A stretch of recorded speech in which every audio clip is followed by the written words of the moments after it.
What's up, DB Network? Coach D Magic here with Micah Fleming and Mark Oh, Carson. Man, super excited to have you on, man. You've been making waves of late, but we're going to talk about your backstory because you've been putting in that work yes, sir. for years now. Um, so let's start on right off the bat. So before we even got on the call, I remember you from maybe 2-3 years ago when I first discovered you. Uh, it really surprised me because you were one of the youngest DBs that I've ever seen have man, excellent technique right Technique, out the yeah. gate. So let's start with where you are now. What grade are you in now? And then when did you start learning the defensive back position, and then really why? Because most kids don't want to play DB at your Yeah, age. yeah. So I started playing DB, I'll say about fourth grade. Um, at first I didn't even want to play DB in the first place because everybody, they want to score touchdowns and stuff. But so my dad was like, I think this is what you're gonna play in the NFL and college ball in, playing DB. So I didn't understand that at first. So my dad kind of gave me convincings, and he was just telling me how people like you, like if you train at this since a young age, you can be really good at it.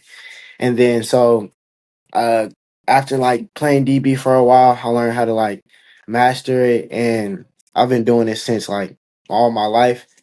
And then now going into high school, going to Thompson High School, like the platform, it's a lot bigger, and it's really the same thing, the same people I'm going against. It's just different sizes and speed, and just knowing how to use different techniques against different people, you know what I mean? Yeah, And yeah. then Yeah, yeah. I remember, Mike. I remember watching you. I saw the first time I saw you maybe a year ago. It was on my boy Jalil Johnson's page, Pick Hmm. Six. And I'm gonna tell you this. I remember watching Derek Stingley when he was in high school or at the Nike opening camps. So when I watch your motor technique, your soft shoe, and your press, that's what you remind me of when he was young. It was Derek Yeah. Stingley. How you inch back, your eyes are right, on the guy's waist, and you're able to move laterally really well. So that's one thing that stood out to me, Uh-huh. watching your page. So it's an honor to talk to you, young fella. Yes, sir. Thank you. It's an honor to Yeah, talk to Yep. you too. yeah, Yeah. yeah. And let's get into your dad. So, tell us about your dad, and then where he's from, where you're from, Uh his football background, and just his influence. I think he gave you some sound advice about getting you started with DB early. You yeah. look at Patrick Surtain; he definitely had a great mentor early. Hmm. Derek Stingley had a great mentor early. So talk about you and your dad's relationship. So I didn't start playing football till I was about like 10 years old, I felt like I started a little later, but like most younger players start football. Um, well, my at first my dad he never like played college football, but he was just like a really hard worker, and he always like made me determined to anything I do, I got to do with 100% effort. So him not playing football, he just learning from all the trainers and stuff and teaching him what to do. We used to go to like different type of trainers and stuff, and we would take whatever they gave us, add it to myself, and just keep on going to different and different trainers. So add a little bit of each trainer, add it to my skill set, and try to make it into one piece. And then my dad, he's from New York, and I was born in Colorado. So he got a good mentality, and he just tries to push me to my limit. Uh, just teaching me right from wrong and not letting me stay off track. All right. So I noticed something, Micah. You said Hmm. you were born in Colorado. Yes, sir. So is that foreshadowing a possible prime time a visit in the future? Uh, We go. it's possible.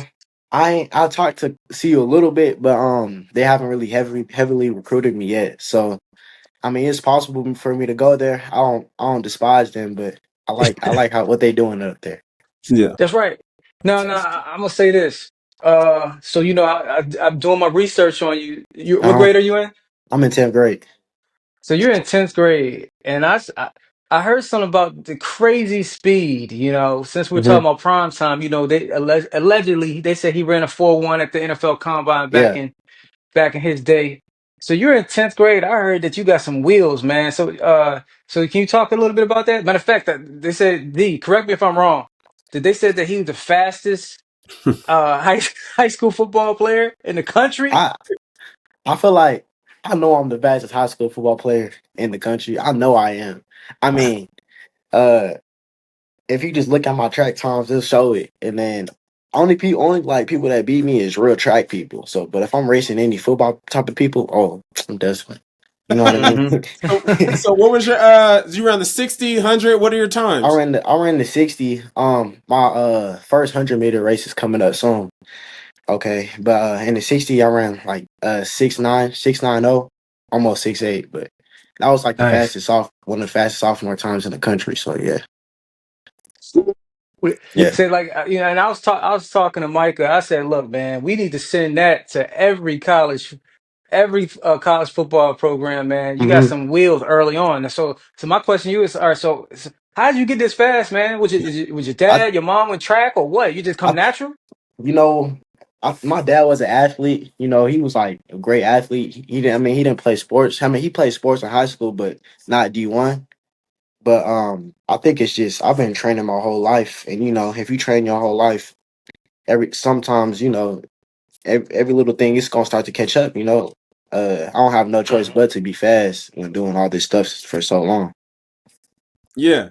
Yeah. Okay. So I really like, and I just want to kind of summarize everything you've said because uh, Mark and I we're really stress development in early development, and I think you can teach a lot of parents. I think you and your dad have a great blueprint of, hmm hey, you need to go sample every trainer that you can, and then all right, like you know what they say, or you heard the term, teach a man, or give a man a fish, you feed him Yeah. for a day.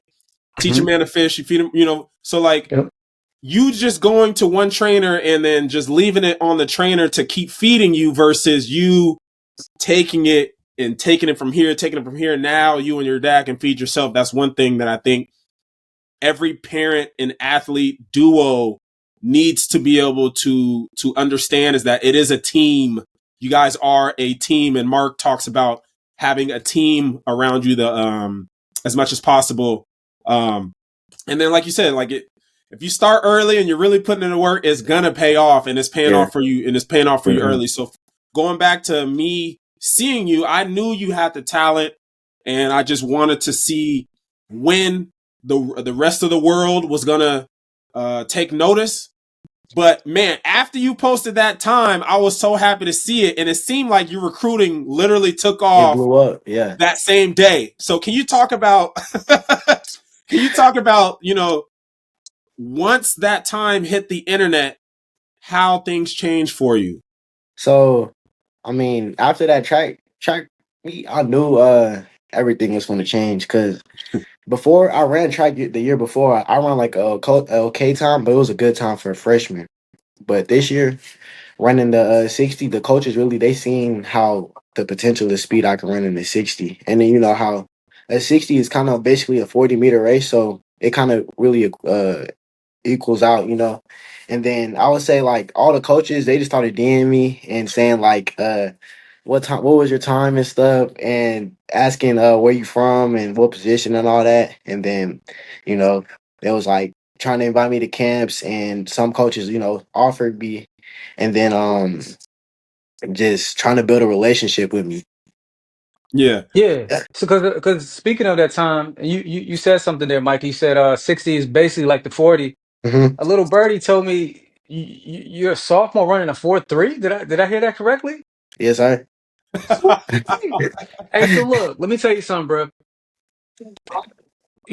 I'm not the tallest guy, but I had good technique, and I was coming out, and I was projected to get drafted in a particular round. hmm And my 40-yard dash time just wasn't up to par, man. Um, and I needed to run it. And I remember the Houston Texans coach telling me, "Look, if you would have run a 4.4 mark, we were set to draft you."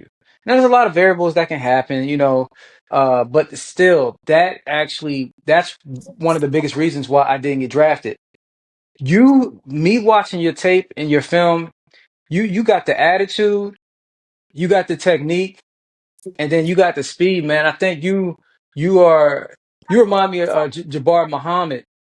We just interviewed him, standout corner for Ohio, Oregon. Oregon. Yeah, we need to introduce you. By the way, we'll Yes, introduce sir. you Yes, sir. to him so you can have a good mentor. He's a great leader and guy. But man, you got the full package. Um, as long as you keep your good, keep your good attitude and keep working hard, man. So I just want to commend you and your father and your family on that.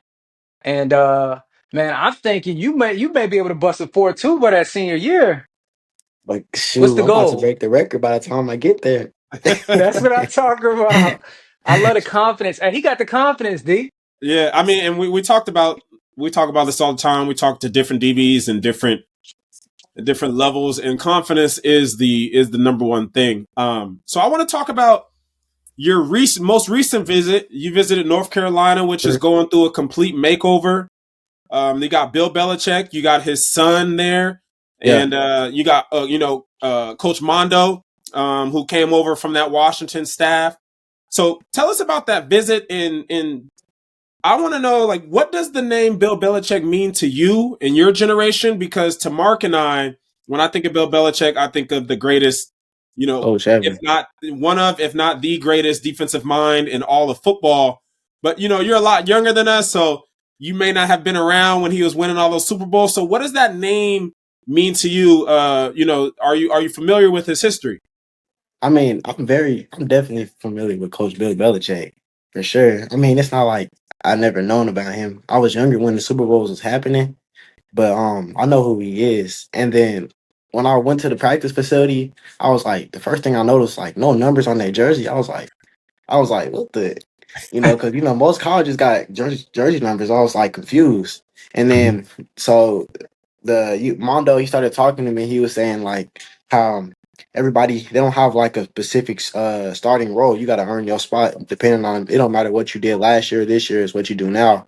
So he was saying that, and how no jersey numbers. You got to earn everything you get, and then I would say like Steve Belichick, and Bill Belichick.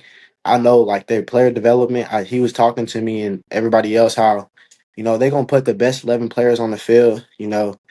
So that means that, so if you're the third best corner, you're gonna play either way. So because if the second best safety is not as good as the third best corner, they got to get the third best corner on the field because he's the third best like defensive player, and they're trying to put everybody on the field any way they can get.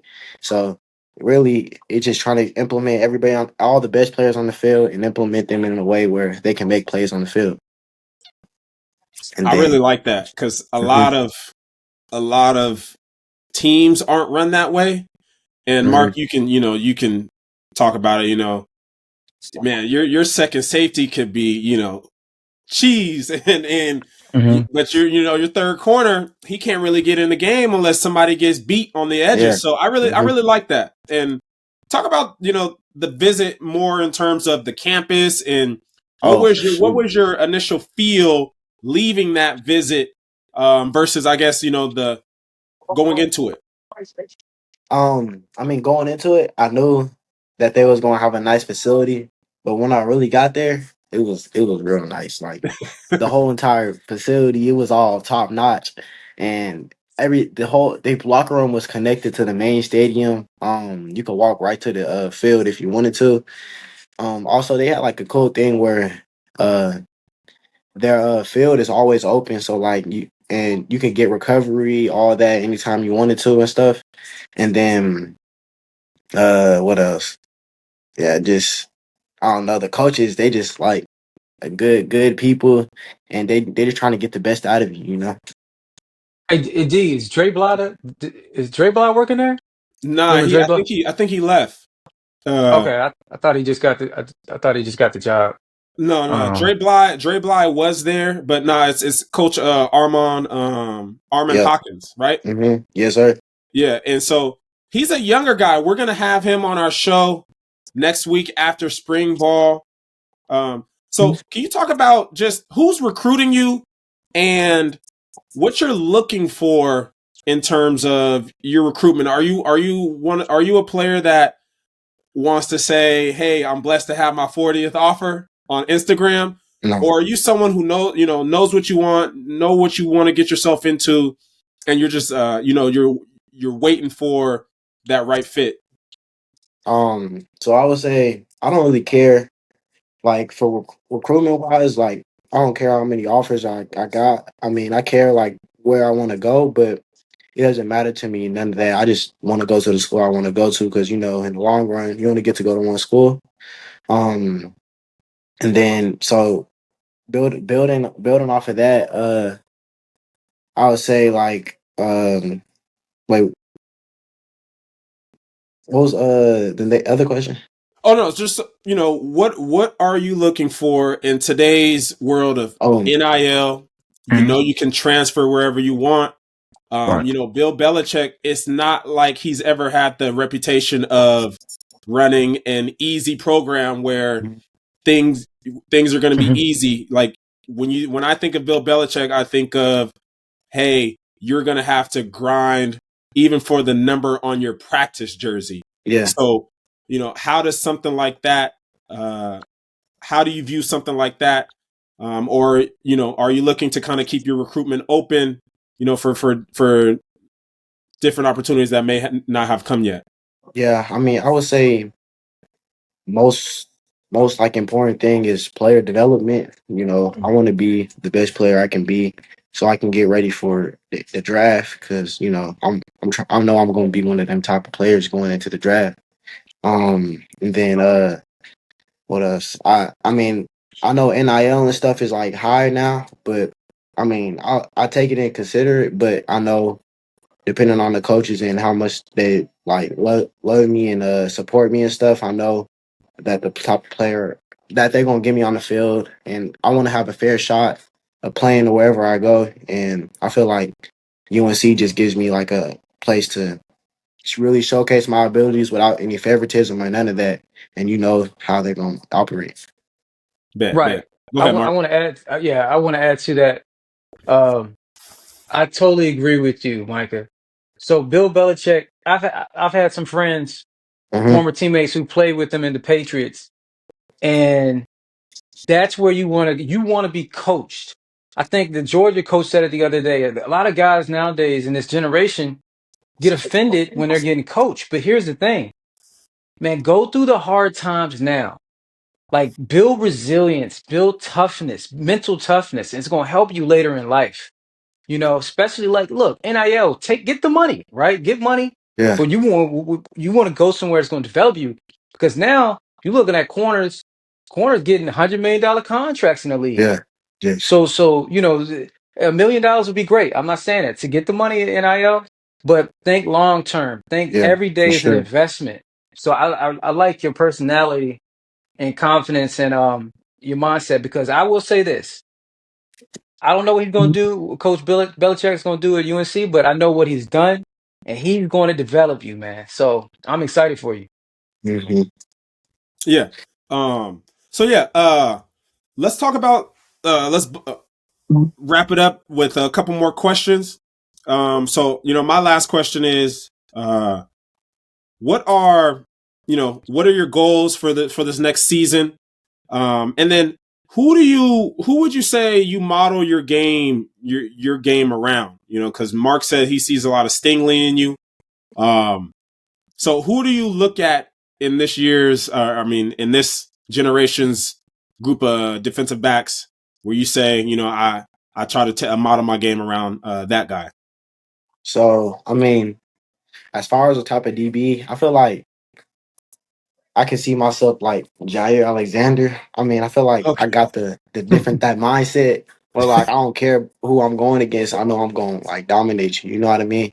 So I feel like that. And then in terms of like tackling and stuff, I know I'm gonna tackle any running back or all that and hard. And then just cover. I know I'm could cover the best receiver on the field, shut the whole entire side down, and make plays on the field. And I feel like I have a good like comparison to him because he one of the best to do it. And he not like a real 6'2", 230 type of DB. He's just like 5'10", 200 pounds, 190 or something like that. But I just feel like he's a good comparison to me. Okay. Well, I got a question. Hey, if you could give me one piece of advice, Micah, Mhm. on improving my speed, man, how can I get as fast as you, man? What you got any advice, or is it just in your DNA, dog? It's definitely. I mean, I got some speed from my parents and stuff, but I had to work for everything I got. Um, I just feel like I've been working for so long that I don't have no choice but to be fast. You know, I've been on the treadmill like every weekend. I have a treadmill in my house where I run on it like for about 15 seconds full speed. You know what the curved treadmill is? So I Mhm. run on that, and I think it just builds my like long term speed and endurance. So I got more fast twitch muscles in my body, and just building off of that, I've been doing that since about fifth grade. You know, Okay, so we that's a sponsorship from Curve Treadmill. Make sure we reach out to them.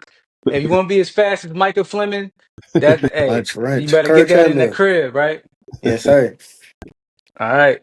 Gotcha. And then so do you? I guess in terms of high school, um, and man, I saw you. Were you in OT7? Yeah, I was OT7. How was that experience, Mark? So OT7, 7 on 7 on NFL Network, and you're playing with a lot of Top big name, guys. yeah, a lot Yeah. of top guys.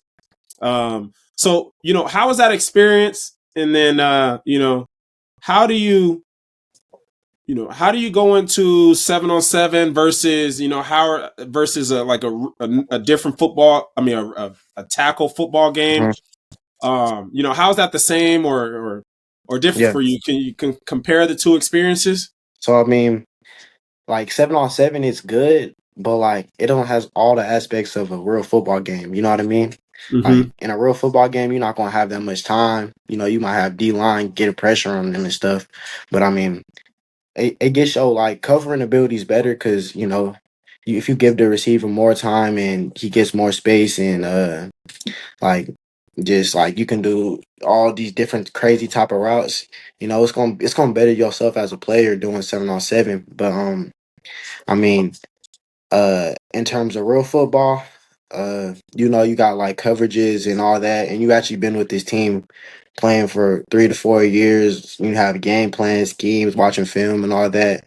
Um, I just feel like 7 on 7. It's just a way to build your brand, get exposure if you need it. Um, it's good, but I feel like you don't need 7 on 7 if you just keep putting your work in, working on your craft. You're gonna get to where you need to go.